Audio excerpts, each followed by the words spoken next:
Hello दोस्तों, India reacts में मैं आपका स्वागत करती हूँ और आज फिर से मैं लेके आई हूँ आपके लिए एक मसालेदार वीडियो। और आज की वीडियो पे मैं रिएक्ट करने जा रही हूँ। ये वीडियो है गौरव ठाकुर की और ये है इनलीगल एंट्री इन इंडिया। और चलिए फिर इस वीडियो पे हम रिएक्ट करते हैं और देरी ना करते हुए फिर वीडियो को करते हैं स्टार्ट।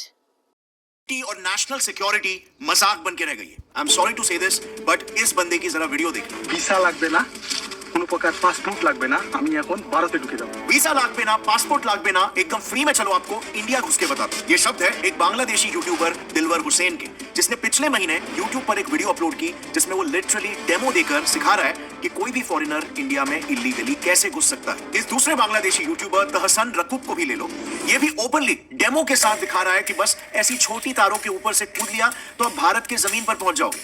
এখন হচ্ছে অলরেডি ইন্ডিয়াতে আসছি, এটা হচ্ছে কাটাতার ছিল। और फिर आगे छोटा सा जंगल पार करना है जहां कोई बीएसएफ का पोस्ट भी नहीं है, मतलब गारंटी है कि आपको कोई पकड़ेगा भी नहीं। लोकल्स भी तारों के ऊपर से आए लोगों को देखकर अनदेखा कर देते हैं और इंडिया आकर आपको इजीली एक इंडियन बाइक रेंट पर भी मिल जाएगी। তো এখন হচ্ছে একটু ইন্ডিয়ান বাইক চালাবো। एक ऐसा वीडियो जो क्लियरली एक क्रिमिनल एक्टिविटी, एक इलीगल एक्टिविटी को प्रमोट कर रहा है, उस वीडियो को यूट्यूब पर अपलोड होकर 1 साल हो चुके हैं, उस पर 1.1 मिलियन व्यूज तक आ चुके हैं, लेकिन अब तक इस पर इंडियन अथॉरिटीज ने क्या किया?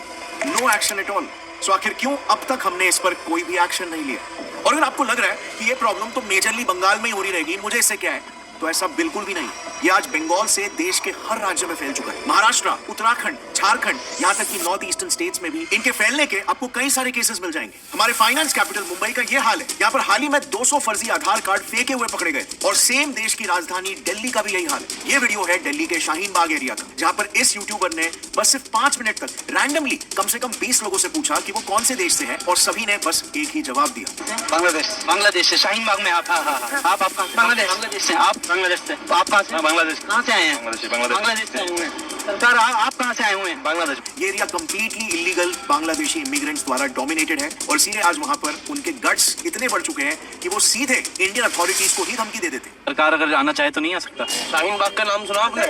एक बार बोला अपने मुझे शाहीन बाग और फिर फील करना कि शाहीन बाग, शाहीन बाग है इसका नाम। अगर आने के लिए बहुत बड़ा जिगरा चाहिए, समझ रहे हो ना?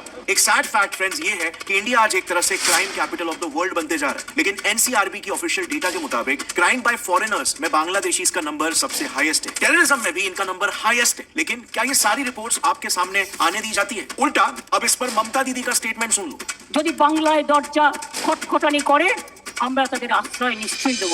कड़वी सच्चाई फ्रेंड्स ये है, इंडिया की नेशनल सिक्योरिटी को मद्देनजर रखते हुए आई एम सॉरी टू से दिस बट ये जो रास्ता दिखाया गया था ना इलीगली इंडिया घुसने का, ये कोई इकलौता रास्ता नहीं है, बल्कि ऐसे 100 रास्ते हैं। और यही सारे कड़वे फैक्ट्स आज इस वीडियो में जितना हो सके मैं एक्सपोज करने की कोशिश करूंगा और एग्जैक्टली आपको बताऊंगा कि कौन से अलग राज्यों में आते हैं इंडिया, क्या क्या पैतरे अपनाते हैं ताकि पकड़े ना जाए और अल्टीमेटली कैसे ये इंडिया में आने के बाद अपना नाम बदलकर इंडियन सिटीजनशिप, इंडियन पासपोर्ट, आधार कार्ड और इवन रिजर्वेशन के लिए कास्ट सर्टिफिकेट तक बनवा लेते हैं और जिसके बल पर इन्हें रिजर्व गवर्नमेंट जॉब्स तक मिल जाती। अरे जॉब्स तो छोड़ो यार, पीएम आवास योजना के तहत इन्हें हमारी गवर्नमेंट घर तक बना के दे रही है। मुंबई सहित पूरे देश में बांग्लादेशी नागरिकों की घुसपैठ एक बड़ी समस्या है। इस तरह की तस्वीर जो है जब सामने आती है तो सवाल ये उठता है कि आखिर घुसपैठियों को लेकर कड़ी कार्रवाई कब होगी? They have no passport, they have no visa. Bangladesh में बैठे बैठे वोटर आयडेंटिटी कार्ड बना सकते। जवळ 200 लोकांचे आधार कार्ड कचऱ्यामध्ये पडलेले आहेत। लोकल लोग हैं, 2040 तक अल्पसंख्यक हो जाएंगे। शाहीन बाग का नाम सुना आपने? एक बार बोला अपने मुझे शाहीन बाग। आने के लिए बहुत बड़ा जिगरा चाहिए। Minister Mamata Banerjee, who on the wake of the protest in Bangladesh, says that the doors are open in Bengal for the refugees coming from Bangladesh. वही ममता बनर्जी 13 साल पहले बांग्लादेश देखा फ्रेंड्स कि कैसे इलीगल तरीके से इंडिया में घुस रहे हैं बांग्लादेशी और बांग्लादेशी को इजिली लोकल लोग भी देख रहे हैं, फिर भी कुछ नहीं कर रहे हैं, उनके लिए कुछ भी नहीं कर रहे हैं। मतलब कोई ये नहीं है कि इनलीगल तरह से घुस रहे हैं, घुसपैठ कर रहे हैं, कोई कुछ नहीं कर रहा। और इनको ना वहाँ पे फ्रेंड्स जैसे ही ये इंडिया में इंटर करते हैं तो इनको बाइक तक जो है वो प्रोवाइड कराई जाती है। पहला नंबर तो उन बाइकर्स जो इनको बाइक देते हैं रेंट पे, उनके खिलाफ कड़ी से कड़ी जो है वो कार्रवाई होनी चाहिए। और ये तो हमारे लिए खतरा है, हिंदुस्तान के लिए खतरा बनते जा रहे हैं। और वो देखा कितने धड़ल्ले से बोल रहा है कि शाहीन बाग का नाम सुना है, जिक्रा चाहिए शाहीन बाग में आने के लिए। मतलब ये तो सीधा सीधा ना गुंडागर्दी बता रहे हैं, मतलब गुंडागर्दी कर रहे हैं, मतलब अपनी तड़ी दिखा रहे हैं। और हिंदुस्तान में वो भी तो ये हमारी गवर्नमेंट को ना सोचना पड़ेगा और सबसे पहले ना उन लोगों के खिलाफ में एक्शन लेना चाहिए जो इनको सपोर्ट करते हैं और जो इनको पासपोर्ट के बगैर ही इनको आधार कार्ड, पैन कार्ड जो भी है वो प्रोवाइड करवाते हैं, उनके खिलाफ हमें हमारी गवर्नमेंट को एक्शन लेना चाहिए, ताकि आज ये बांग्लादेश में हो रहा है, देखो अब इन्होंने बांग्लादेश में कितने मंदिर जो है वो जला दिए हैं, क्या नहीं किया। और अगर यही हालत रही और 10 से 20 साल के बाद इंडिया की भी यही हालत ये कर देंगे। इसलिए रोहिंग्या और जो भी बांग्लादेशी हैं उनको यहाँ से बाहर करना चाहिए। जितने भी इनलीगल तरह से रह रहे हैं, मैं तो कहती हूँ इनलीगल तरह से क्या, जितने भी है आए हुए बाहर से, उनको ना बाहर फेंकना चाहिए, क्योंकि ये हमारी इंडिया के लिए बहुत बड़ा खतरा हो सकते हैं। इनका ना दिमाग बिल्कुल ना पाकिस्तानियों के जैसा ही है, जैसे उनका दिमाग चलता है बुरी बातों के लिए, इनका दिमाग भी वैसे ही चलता है। तो फ्रेंड्स ना, हमारी गवर्नमेंट को कुछ ना कुछ इसके लिए स्ट्रिक्ट एक्शन जो है वो लेने चाहिए। दिलवर हुसैन और तहसान रकूब ये दोनों भी इंडिया मेघालय के रूट से घुसे थे, जहां पर बेसिकली ये इलीगल इमिग्रेंट्स करीमगंज से मेघालय के बॉर्डर के थ्रू इंडिया आते हैं, फिर वहां से तुरंत आसाम, त्रिपुरा और नागालैंड चले जाते हैं, एंड फाइनली कोलकाता पहुंचकर फेक डॉक्यूमेंट्स एक्रू करके वो वहां पर हमेशा नहीं रहते, बल्कि तुरंत दिल्ली या किसी साउथ इंडियन स्टेट में जाकर सेटल हो जाते हैं।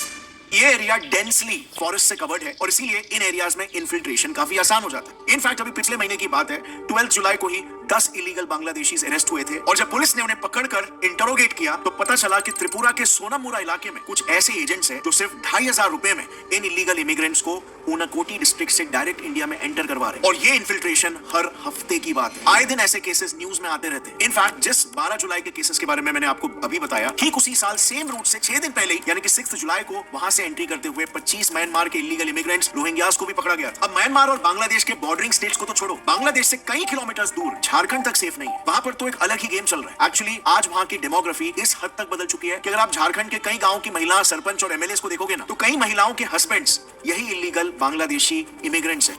आदिवासी लड़कियों को जबरदस्ती धर्मांतरण करके या शादी के माध्यम से जो बांग्लादेशी घुसपैठी है वो जमीन भी हड़प रहे हैं, वो उनके साथ शादी भी कर रहे हैं, उनका धर्म परिवर्तन भी करा रहे हैं। वहां पर क्या होता है कि गवर्नमेंट ने कुछ सीट्स रिजर्व करके रखे हैं ट्राइबल औरतों के लिए, तो इसी का फायदा उठाते हुए ये लोग वहां के लोकल आदिवासी महिलाओं से शादी कर लेते हैं, और फिर जब वो औरत लोकसभा या पंचायती इलेक्शंस जीत जाती है तो इनडायरेक्टली उनके इलीगल इमिग्रेंट पति ही उस एरिया को रूल करते हैं, वहां की पॉलिटिक्स को डिक्टेट करते हैं। आज क्या हो रहा है, बांग्लादेश का घुसपैठ हमारे यहाँ लगातार बढ़ रहा है। जो आदिवासी महिलाएं हैं उनके साथ बांग्लादेशी घुसपैठियां शादी कर रही है। हिंदू और मुसलमान का सवाल नहीं है। हमारे यहाँ जो लोकसभा का चुनाव लड़ती है महिला, आदिवासी कोटे से लड़ती हैं, उनके पति मुसलमान हैं। खुद झारखंड के एमपी निशिकांत दुबे जी ने पार्लियामेंट में ये बताया कि उनके यहाँ पर इलीगल माइग्रेशंस का नंबर लगातार बढ़ रहा है। सेम स्टेटमेंट था झारखंड के फर्स्ट सीएम बाबूलाल मरांडी जी का। उन्होंने तो इलेक्शन कमीशन से ये कंप्लेन कर दी थी कि झारखंड में कई एरियाज ऐसे हैं जहां पर इन्हीं इमिग्रेंट्स के फेक वोटर्स की संख्या 20% से 123% तक बढ़ चुकी है। अब 20% से लेकर के 123% मतदाता सूची में फर्जी तरीके से मतदाता के नाम वहाँ बढ़ाए गए। अब अगला इलीगल इमिग्रेंट का रास्ता जो ये लोग अपना रहे हैं वो है टूरिस्ट रूट। हाल ही में एक केस देखा गया था एक रफीकुल नाम के बंदे का, जो कि एक इलीगल बांग्लादेशी रोहिंग्या इमिग्रेंट था। रफीकुल ने खुद एक्सेप्ट किया कि वो बंगाल में आया तो टूरिस्ट वीजा लेकर, लेकिन फिर वीजा खत्म होने के बाद वो इंडिया में ही काम करने लग गया। उसने 2 महीनों में आधार कार्ड भी खरीद लिया और आज वो एक इंडियन सिटीजन बन चुका। অরিজিনাল নাম রফিকুল। তা তুমি বাংলাদেশ থেকে এসছো কবে? 2 মাস। তো 2 মাস থেকে আসার পর তোমার আধার কার্ড হয়ে গেছে। और इसीलिए अगर आप ट्रेंड को देखोगे ना, तो बांग्लादेश से इंडिया टूरिस्ट वीजास पर आने वाले लोगों के नंबर्स काफी हाई हैं। पिछले कुछ 8 महीनों में ही 10 लाख बांग्लादेशीज इंडिया में टूरिस्ट वीजास लेकर आए। सो अब जरा सोच लो, इसमें से कितने ही वापस गए होंगे। काफी लोग तो ऐसे भी हैं जो फेक इंडियन सर्टिफिकेट्स बनवा लेते हैं, जिससे उनका नाम ही बदल जाता है। जैसे मीनार सरत का ही केस ले लो, जिसने वेस्ट बंगाल के एक एजेंट के थ्रू अपना नाम बदलकर शुभो दास रख दिया और लोग रातों रात बन गया वो इंडियन। किसी को उसका नाम देखकर एक डाउट नहीं आएगा कि वो बांग्लादेशी इमिग्रेंट है। अब नेक्स्ट बात करते हैं नेपाल रूट की। यहाँ से तो लोग महाकाली रिवर, जो कि इंडिया और नेपाल की नेशनल बॉर्डर का काम करती है, उस पे ये इलीगल इमिग्रेंट्स मस्त एकदम एडवेंचर स्पोर्ट्स खेलकर इंडिया आ रहे हैं। नदी के दोनों एजेस पे ये लोग रोपवे बना के आ जाते हैं, जिसको वहां पर लोकल लैंग्वेज में ट्विन कहा जाता है। फिर नेपाल से आने वाला एक दूसरा रूट भी था जिसके बारे में किसी को नहीं पता था। इनफैक्ट एक नेदरलैंड्स की ब्लॉगर ने इसे डिस्कवर किया। उनका कहना था कि वो एक दिन नेपाल से इंडिया ट्रैवल कर रही थी, पर गलती से वो बिना पासपोर्ट पर इमिग्रेशन स्टैंप लिए इंडिया के बस में चढ़ गई और हफ्ते भर इंडिया में रही, लेकिन किसी ने भी उसका पासपोर्ट एक बार भी चेक नहीं किया। ये बताता है कि नेपाल पे हमारी सिक्योरिटी फोर्सेस कितने लीनियंटली चेकिंग कर रही है। कोई भी बिंदास मुंह उठा के बस पकड़ के अंदर आ सकता है, और ये बात हम इंडियंस को पता तक नहीं है। इनफैक्ट हमें एक फॉरेनर आके बता रही है। But what's happening is that amongst these Nepali Muslims, you also have Rohingyas and Bangladeshis. Now just imagine, ये इतने सारे रूट्स जो मैंने बताए, ये तो अब तक हमें पता है, पब्लिकली अवेलेबल है। ना जाने और कितने ही लूपहोल्स होंगे हमारी बॉर्डर सिक्योरिटी में, जिसका यहाँ पे ना इंडियंस का हक भी जो है उसमें जितने भी हैं हिंदू मुस्लिम सिख ईसाई जो भी है उनकी भी जो जॉब्स वगैरह हैं वो भी ये ले रहे हैं, तो इसके लिए ये हमारे हक कहीं ना कहीं छीन रहे हैं। इस्तेमाल करके ये लोग हजारों की तादाद में इंडिया आ रहे हैं और हमारे देश की पूरी डेमोग्राफी को ही चेंज कर रहे हैं, देश के पॉलिटिक्स को ही चेंज कर रहे हैं। और सबसे इंपॉर्टेंट बात, ये लोग इंडियंस का हक भी तो छीन रहे हैं। इसमें इंडिया में रहने वाले हिंदूस, मुस्लिम्स, क्रिश्चियन, सिख्स सब शामिल है। सबको ये चीज भुगतनी पड़ रही है। कई सारे इलीगल इमिग्रेंट्स का एजुकेशन, जॉब और घर तक हमारे टैक्सेस के पैसों से फंड हो रहा है। I mean just think about it. आज इंडिया में कंडीशन ऐसी है कि एक आम इंसान को 22 से 25 साल तक रगड़ने के बाद तो बड़ी मुश्किल से एक नौकरी लगती है। उसमें भी गवर्नमेंट नौकरी तो भूल ही जाओ, सैलरी से भी 15 से 20% पैसा तो गवर्नमेंट ही ले लेती है। फिर सारी जिंदगी मेहनत से, ईमानदारी से पैसे कमाने के बाद बड़ी मुश्किल से 40 से 50 साल में कहीं जाकर एक घर खरीदने के काबिल बन पाता है वो। लेकिन वहीं पर दूसरी तरफ ये इलीगल इमिग्रेंट्स, ऐसे कितने केसेस आपको मिल जाएंगे जहां पर पीएम अटल आवास योजना के तहत इन इलीगल इमिग्रेंट्स को घर मिल चुका है। कितने तो रास्तों पे, बस स्टॉप्स में, रेलवे की पटरियों में तक अपना घर बसा लेते हैं और फिर कुछ महीने वहीं पर रहने के बाद बोलने लगते हैं कि अब ये जमीन हमारी है। और फिर सुप्रीम कोर्ट का ये वर्डिक्ट आता है कि गवर्नमेंट को इनको घर बना के देना पड़ेगा। उत्तराखंड के हल्द्वानी में भी तो यही हुआ ना। कोर्ट के एक वर्डिक्ट ने 4000 इलीगल एंक्रोचर्स के परिवारों को रेलवे की जमीन दान कर दी। और फिर जॉब्स, आज हम कहते हैं कि अनएम्प्लॉयमेंट पीक पर है, इंडियन यूथ के पास जॉब्स नहीं है, लेकिन अनफॉर्चुनेटली गवर्नमेंट जॉब्स में भी SC ST के लिए जो सीट्स रिजर्व रहती है उनमें भी ये इलीगल इमिग्रेंट्स अपने फेक कास्ट डॉक्यूमेंट्स दिखाकर वो रिजर्व जॉब्स तक ले ले रहे। अब अगर गवर्नमेंट जॉब्स में ये हाल है तो सोचो प्राइवेट में क्या हो रहा हो। 22 अप्रैल को असम में पकड़े गए इलीगल इमिग्रेंट से ये पता चला कि वो चेन्नई में एक प्राइवेट जॉब के ज्वाइनिंग के लिए जा रहे थे। और सबसे बड़ा कंसर्न तो ये है कि this is a very serious security threat for India.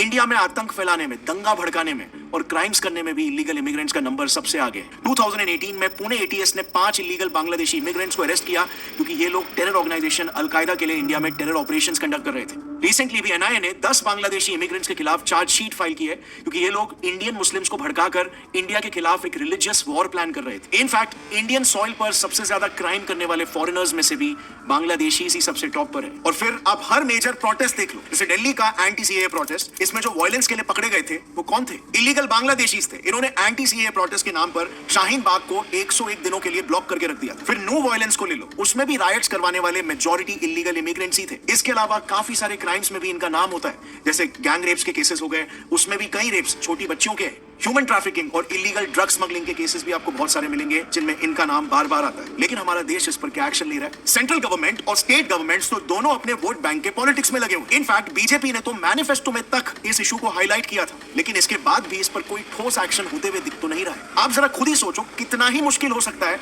हमारे लिए हमारे देश के बॉर्डर्स को फुल प्रूफ बनाना। बस सिर्फ ऑब्स्टिकल कहीं शायद यहाँ पर आ रही है कि स्टेट गवर्नमेंट्स तो जानबूझकर इस बड़े लूप होल को खुला रहने देना चाहते हैं।